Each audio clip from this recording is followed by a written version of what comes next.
വന്നത്? ഇന്ന് ജോലിക്ക് പോയില്ലേ? നീ എന്താ ഒന്നും മിണ്ടാത്തത്? നിനക്ക് എന്ത് പറ്റി? ഒരു ചെറിയ ഭയം.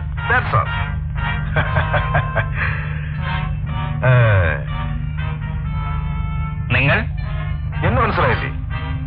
ഒരിക്കൽ ജനാലപ്പുഴത്തിലൂടെ എന്നെ ഒന്ന് കണ്ടു, പിന്നൊരിക്കൽ ഇരുട്ടിലൊന്ന് കണ്ടു. ഇപ്പോൾ വെളിച്ചത്തെ നല്ലവണ്ണം മനസ്സിലാകത്തക്ക വിധം കാണാനും പരിചയപ്പെടാനുമാണ് ഞാൻ വന്നത്. നിങ്ങൾക്ക് എന്ത് വേണം?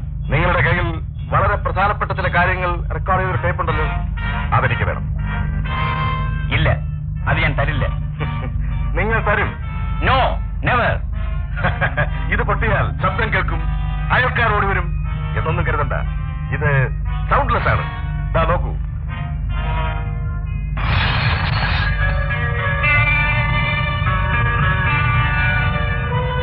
അപ്പോ എന്താ സാറിന്റെ തീരുമാനം? ആ ടേപ്പ് അങ്ങോട്ട് കൊടുത്തേക്കോ. ഇല്ല, ഞാൻ കൊടുക്കില്ല. എന്നെ കൊല്ലണമെങ്കിൽ കൊല്ലട്ടെ. നിങ്ങളെ മാത്രമായി കൊല്ലാൻ ഞാനൊരു വ്യക്തിയല്ല. ആദ്യം നിങ്ങളുടെ ഭാര്യയുടെ നെഞ്ചിൽ ഞാൻ നിറയൊഴിക്കും. അവർ നിങ്ങളുടെ മുമ്പിൽ കിടന്ന് പിടഞ്ഞു മരിക്കും. അതിനുശേഷം മാത്രമേ നിങ്ങളെ ഞാൻ കൊല്ലൂ. ഞാനാണ് പറയുന്നത്, ആ ടേപ്പ് എടുത്ത് കൊടുത്തേക്കോ.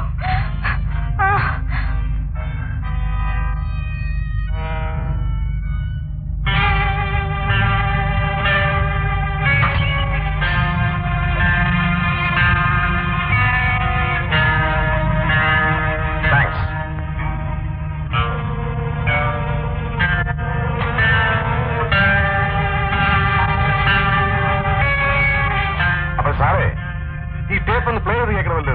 അതിനുള്ള സൗകര്യം ഇവിടില്ല. സൗകര്യം ഉണ്ടാക്കിയേ പറ്റൂ. എന്തു പറയുന്നു?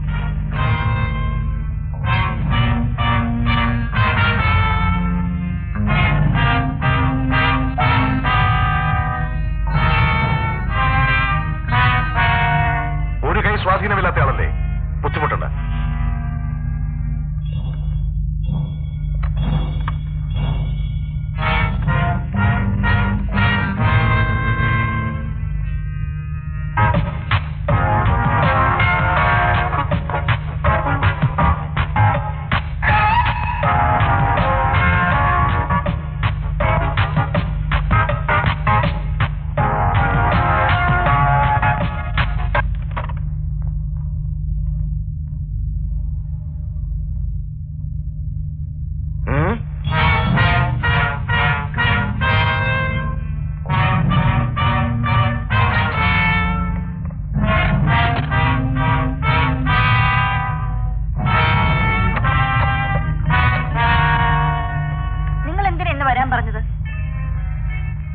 മിസ്സിസ് രജിമേനോട് പറഞ്ഞ കാര്യങ്ങൾ ഒന്നുകൂടി ചർച്ച ചെയ്യണം.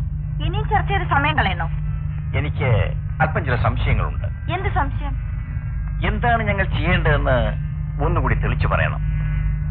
ബീനയെ തട്ടിക്കൊണ്ടുപോയെന്നും 10 ലക്ഷം രൂപ തന്നാൽ മകളെ ജീവനോടെ തരാമെന്നും നിങ്ങൾ എന്റെ ഹസ്ബൻഡിന് ഫോൺ ചെയ്യണം. പക്ഷെ ആരെയും തട്ടിക്കൊണ്ടുപോകും.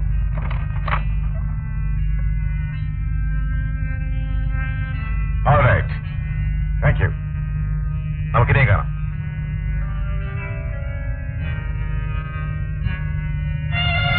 അപ്പോൾ ഇതായിരുന്നു നിങ്ങളുടെ പുതിയ ഉദ്യോഗം അല്ലേ?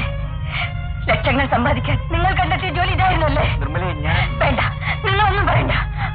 പണം ഉണ്ടാക്കാൻ വേണ്ടി നിങ്ങൾ എത്രയൊക്കെ തരം താഴുമെന്ന് ഞാൻ കരുതിയില്ല. നിർമ്മല,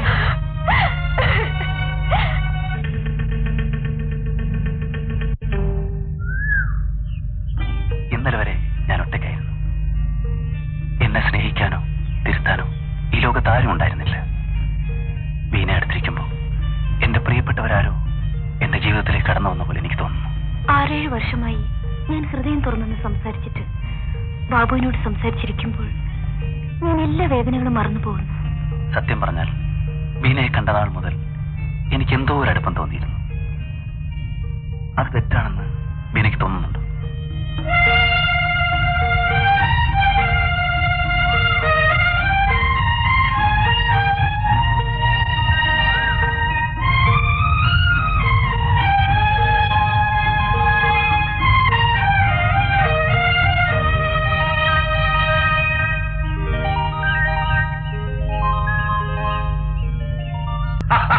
തമ്പുരാനത് പറയും.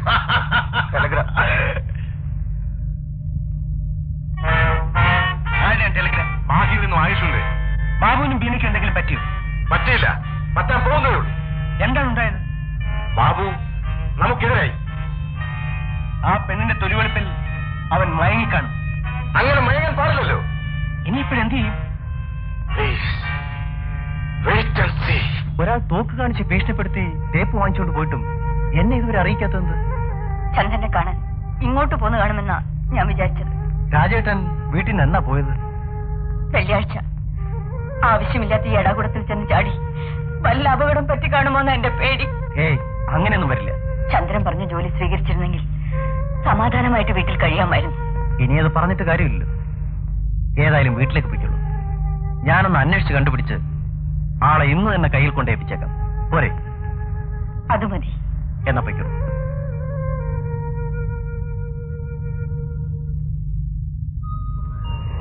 മീനെ, ഇനി ഇവിടെ കഴിയുന്നത് അപകടമാണ്. നിന്റെ ശവം കാണാൻ ഒരു പെൺപുലി തിടുക്കം കൂട്ടുന്നു. അതാരാ? ആയിഷു, പേടിക്കണ്ട. ഞാൻ ഇവിടെ ഉള്ളിടത്തോളം കാലം നിന്നെ ആർക്കും ഒന്നും ചെയ്യാൻ സാധ്യമല്ല. നീനൊരു കാര്യം ചെയ്യും. സാധനങ്ങളെല്ലാം എടുത്ത് കടൽ തീരത്തേക്ക് വന്നോളൂ. ഞാൻ ഒരു ബോട്ട് ഏർപ്പെടുത്തിട്ട് വരാം.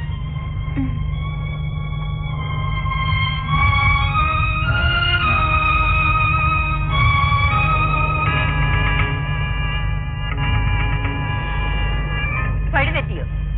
മനസ്സിലായില്ല. എനിക്ക് മനസ്സിലായി. നോക്കൂ, നമ്മൾ മാത്രം ഒരു തോണിയിൽ സഞ്ചരിക്കേണ്ടവരാണ്. മറ്റൊരാളെ അതിൽ കയറ്റാൻ ഞാൻ സമ്മതിക്കില്ല. അവളൊരു പാവം അനാഥയായ ഒരു കുഞ്ഞിന്റെ അമ്മയാണ്. ഈ ദയ എന്നു മുതലുണ്ടായി? എന്താ കശാപ്പ് ചെയ്യാൻ ബുദ്ധിമുട്ടുണ്ടോ? എങ്കിൽ ഞാൻ അലി ഏർപ്പാട് ചെയ്യാം. നമ്മൾ പല വിളക്കുകൾ ഊതിക്കെടുത്തി. ഇനി വയ്യ. ബാബു, ഒരമ്മയുടെ സ്നേഹം എന്തെന്ന് ഞാൻ അറിഞ്ഞിട്ടില്ല. ഒരു കുഞ്ഞിനെ അതിന്റെ അമ്മയുടെ അടുത്തെത്തിക്കുന്ന നല്ല കാര്യങ്ങൾ ഞാൻ ചെയ്തോട്ടെ. പ്ലീസ്.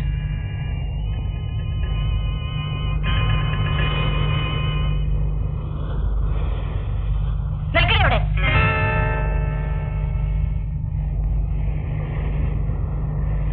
എങ്ങോട്ടാ? അറിഞ്ഞിട്ടെന്ത് വേണം?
ഉണ്ടോ?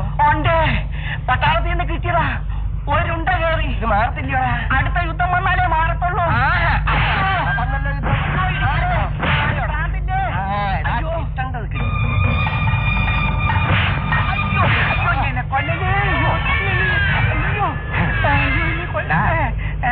ഈ താടി നിന്റെ സ്വന്തമാണോടാ? അല്ല, ഇമ്പോർട്ടാ.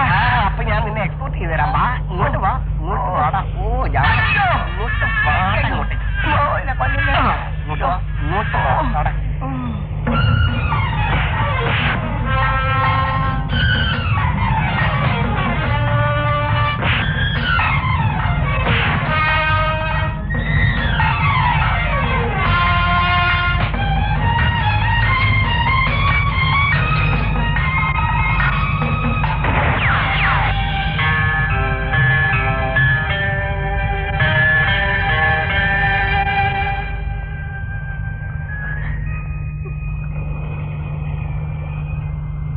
ഇപ്പൊ എങ്ങനെയിരിക്കുന്നു? ഞാൻ പറഞ്ഞില്ലേ സാറേ, കഥയുടെ ക്ലൈമാക്സ് മാറിപ്പോയെന്ന്. ആശാൻ എന്നോട് ക്ഷമിക്കണം. ആശാന്റെ അടുത്ത് നിന്നും അന്ന് ഒളിച്ചോടിപ്പോന്ന ഭാവമല്ല ഞാനിപ്പോ. അതുകൊണ്ട് തന്നെ നിന്നെ ഞാൻ ഒന്നും ചെയ്യുന്നില്ല. വരും.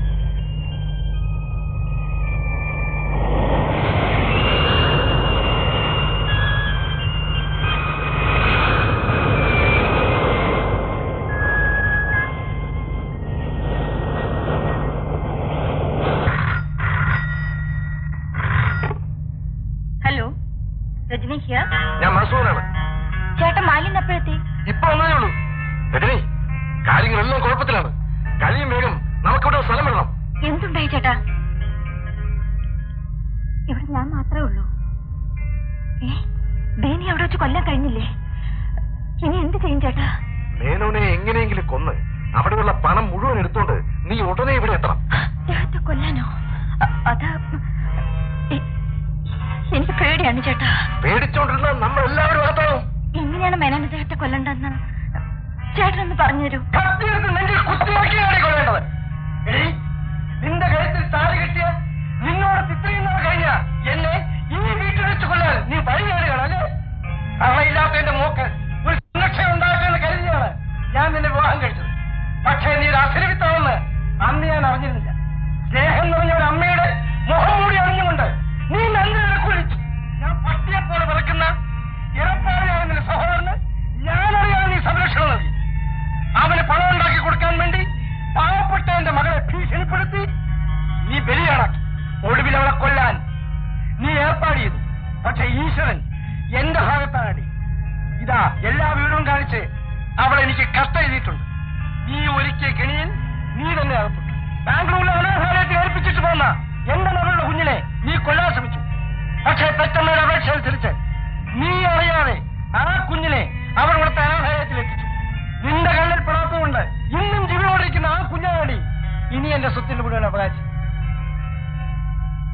സാർ, അങ്ങാണോ ഗിരിജാവല്ലഭ മേനോൻ? അതെ, അങ്ങ് മേറ്ററിന് ഫോൺ ചെയ്തിരുന്നു. അതെ. ഇതാണ് സാർ മിനി, അങ്ങയുടെ മകളുടെ കുട്ടി. മിനി, ഇതാണ് മോളുടെ മുത്തച്ഛൻ. ചെല്ല്. മോളെ, മോളെ.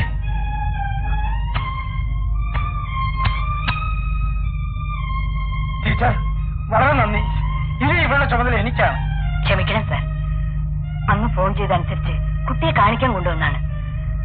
അമ്മ ഒന്ന് എഴുതി കൊടുത്താൽ മാത്രമേ അനാഥാലയത്തിൽ നിന്ന് വിട്ടുതരുള്ളൂ. ഈ കാണുന്ന സ്വത്തുക്കൾക്കെല്ലാം അവകാശിയായ എന്റെ മിനിയെ ഞാൻ നീ അനാഥാലയത്തിലേക്ക് അയക്കണോ?